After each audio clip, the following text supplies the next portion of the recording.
Nos jours, l'informatique joue un rôle de plus en plus important dans notre vie quotidienne. Il est en effet probable que dans quelques années, nous trouvions un ordinateur par foyer. Or, le nombre de personnes ayant une connexion à Internet grandit chaque jour. Cela implique donc que dans plusieurs années, la plupart des propriétaires d'ordinateurs et donc la plupart des foyers sera connectés à l'Internet.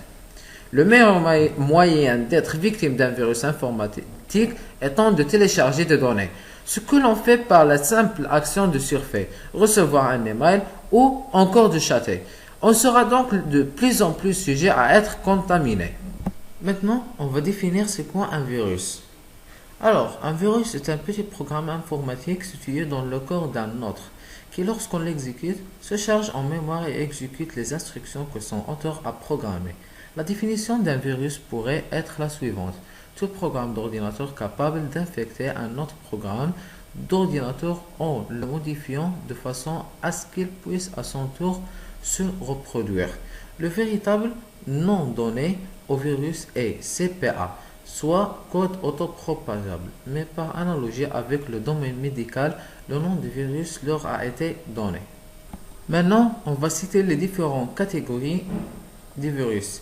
On distingue ainsi différentes catégories de virus. Les virus sont capables de se répliquer puis de se propager à d'autres ordinateurs en s'insérant dans d'autres programmes ou des documents légitimes appelés hôtes. Ils se répartissent ainsi virus de secteur, d'amorçage, de fichiers, de macros et de scripts. Certains intégrant des rootkits, les virus peuvent s'avérer particulièrement dangereux et endommager plus ou moins gravement les machines infectées. Les virus, les vers sont des virus capables de se propager à travers un réseau. Il y a les cheveux de Troie, sont des virus qui permettent de créer une faille dans un système. Et finalement, il y a les bombes logiques, sont des virus capables de se déclencher suite à un événement particulier, date, système et activation des sens, etc. Ce qui concerne les fonctionnements des virus, comme nous l'avons expliqué dans la première partie, il existe différents types de virus. Ces différentes catégories sont faites en fonction des modes de transmission des virus, mais également en fonction de leur fonctionnement, de la manière dont ils affectent les ordinateurs. Parmi les fonctions, il y a fonction de recherche, fonction de production et la fonction de destruction et finalement la fonction de cryptage. Maintenant, on doit traiter les antivirus. Les antivirus, c'est quoi? L'antivirus, c'est un logiciel qui est pour combattre les virus. Et ce dernier peut protéger notre PC du virus. Les antivirus doivent s'adapter et devenir de plus en plus performants, sous peine de devenir inutiles. Il est donc nécessaire de posséder un antivirus de qualité et surtout de le mettre à jour de façon très régulière. D'abord, on va traiter les fonctions et comment ça marche l'antivirus, que ces dernières elle démarche de deux phases. D'abord, première marche, c'est de rechercher le virus et deuxièmement, c'est la destruction des virus. Après que le développement, on a trouvé que l'antivirus a une méthode nouvelle, c'est le plus utilisé et le plus ancien pour rechercher les antivirus, c'est le rechercher d'après la signature de virus. On peut le nommer cette méthode le scanning. L'avantage de cette dernière, c'est permet de détecter les virus avant leur exécution en mémoire. Le principe, c'est de rechercher le virus sur le disque dur et le déterminer tous les caractères identifiés. Aussi, on trouve d'autres méthodes, c'est la détection de virus et les rassembler et le stocker dans une base de données et le vérifier régulièrement les modifications éventuelles. Après, la deuxième phase, c'est la destruction. La destruction, c'est quand l'antivirus trouve le virus, alors il reste seulement le supprimer.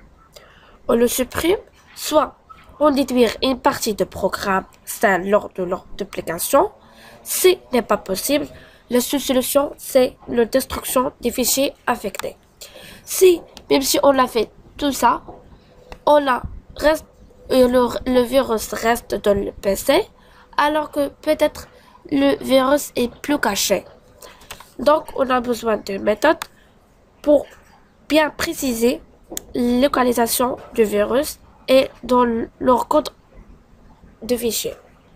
Cette dernière étape a besoin de connaissance parfaite du virus et son mode d'action. Après qu'on a déjà parlé de ce qui concerne l'antivirus et sa fonctionnalité, maintenant on passe à la partie qui est appliquée. Comme titre d'exemple, un antivirus et sa fonctionnalité et comment scanner le PC et détruire les virus. Comme titre d'exemple, je choisis Avera parce que j'ai déjà l'installé. On clique sur la base. En ouvrant Avera, on peut trouver plusieurs antivirus comme Avast, Kaspersky et d'autres qui ont la même fonctionnalité. La première page nous donne l'état de notre PC s'il est sécurisé ou non. Si sécurisé, va entre un carreau vert, sinon va un carreau rouge. On passe à la sécurité du PC, on le scanne. La partie scan. On peut trouver plusieurs choix comme lecteurs locaux, lecteurs discours locaux, lecteurs mobile. On peut choisir n'importe ce dernière ou qu'on veut le scanner. On clique sur lecteur et on voit que ces barres sont allumées. On clique comme ça, démarrer la recherche.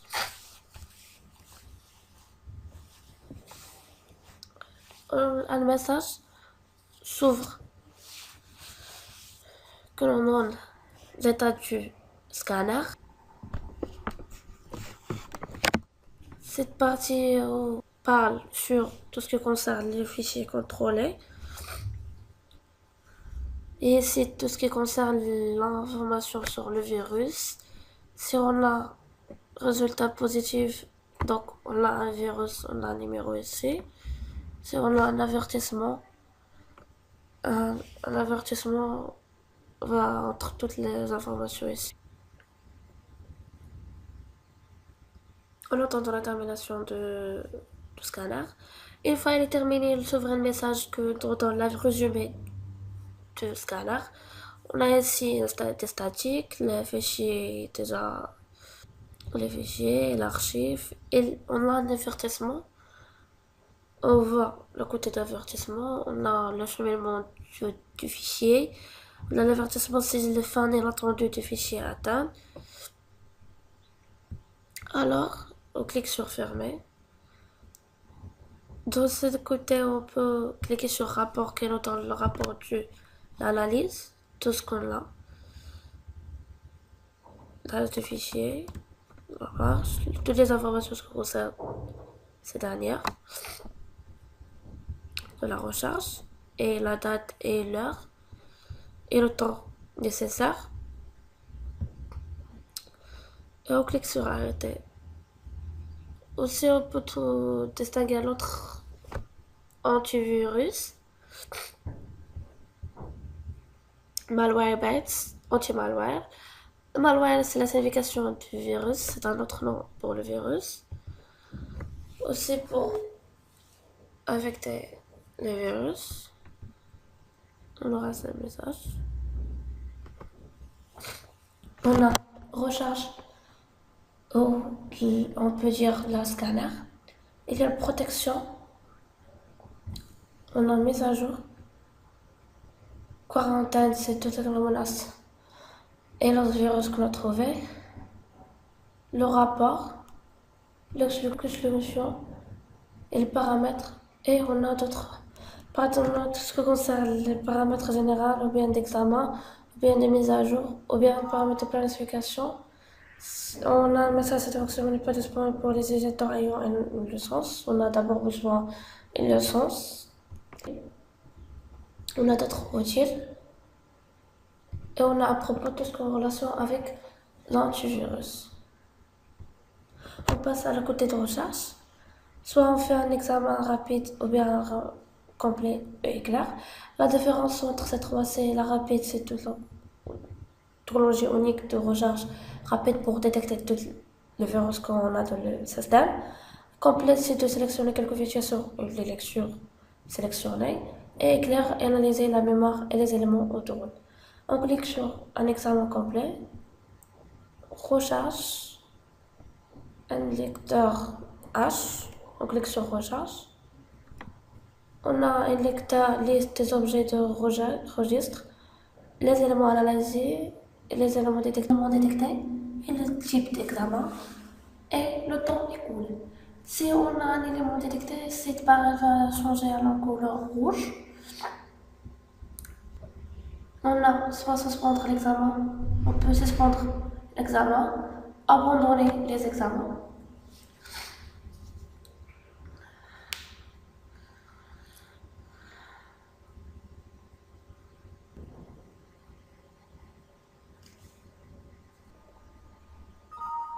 Une fois l'antivirus se termine, nous allons ouvrir une bloc-notes qui résume toutes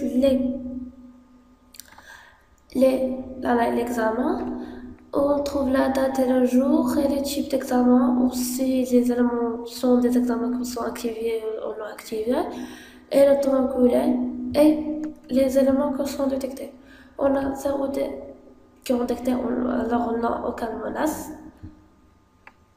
L'antivirus ouvre un message qui est l'examen s'est terminé normalement, que l'élément nuisible n'a été détecté, alors aucun virus, on clique sur OK. Si on a menace, on passe à cette zone qui est le compte attaqué, on a le menace, et on clique soit sur supprimer, on sélectionne et clique sur supprimer ou tout supprimer. On peut, pour bien protéger notre PC, à la fin, on entre un clé USB de quelqu'un ou un disque. On peut installer d'autres antivirus qui ont cette fonctionnalité, comme ce antivirus USB Disk Security, que j'ai entré une clé USB, on trouve tout antivirus et les supprimer en temps. On peut aussi cliquer sur USB Scan pour scanner l'USB qu'on a. On scanne, on trouve 2 virus. On clique sur Delete All, c'est supprimer tous. Et on aura les virus sont supprimés. Pour conclure, les virus sont plus en plus grandir et s'agrandissent de façon considérable d'année en année. La meilleure façon, c'est de rester à la prévention. Il est important de maintenir votre système à jour. De cette façon, vous éviterez les infections indésirables des virus ou des parasites. Et merci.